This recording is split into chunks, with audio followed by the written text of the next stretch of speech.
My cousin proposed to my best friend at my wedding. I don't think my family will ever be the same. My cousin asked me if he could propose at my wedding. Obviously, I said no. He was outraged. It was like I had just told him to go die in a hole. For some reason, he thought it was the perfect time to ask his girlfriend, who just so happened to be one of my best friends, to spend the rest of her life with him. Maybe I shut him down a little too harshly or something, but he must have told my entire family. I started getting calls from my aunt, my mom, and even my fiancé asking me what I had done to my beloved cousin. When I told them what the situation was, they didn't understand. It was my big day. I didn't want my idiot cousin trying to take the situation off of me and my partner. It was our moment. No one seemed to understand that. I stood my ground and insisted that there would be no proposals at my own wedding, and eventually everyone just gave up trying to shame me for having no sympathy for my cousin's stupid struggle. The wedding day comes. It was beautiful. The ceremony was everything I had dreamed of and more. My new husband was the sweetest man I had ever known. As my father walked me down the aisle, I could see tears streaming down his face. We gave each other the most heartfelt vows. I knew I had made the right decision. Everything fell apart at the reception. I could sense the tension between me and everyone that had been upset at how brutal I had been toward my cousin. My aunt had been shooting me dirty looks all day as if I had killed him. I just chose to ignore it. Nothing was going to stop me from having the best day of my life. But my cousin was determined to try everything he could. On some level, I have to respect what he did next. Being a devoted hater is like subscribing to a religion. Once you committed, you just had to follow through. It was a basic principle. You had to witness the downfall of your enemy no matter the cost or consequence. When I saw him approach my friend and reach for his back pocket, I knew it was going down. My father had just finished his toast.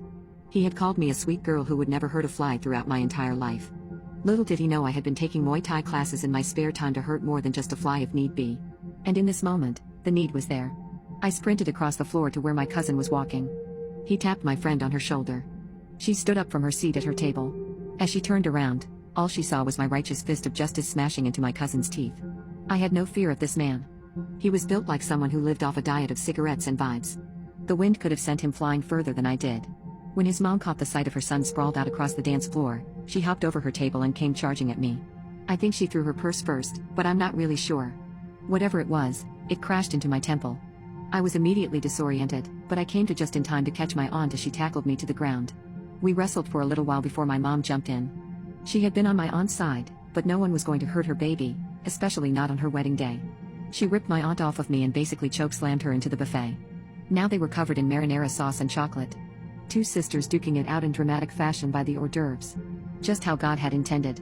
My cousin came back to have it out with me, but my husband came back and threw his skinny butt into the expensive 10-layer cake. That got me riled up. I was just staring at the cake in frustration when I felt a thud against my dress. I looked down to see my white dress covered in potatoes and barbecue sauce. I looked back up to see my friend staring at me, furious.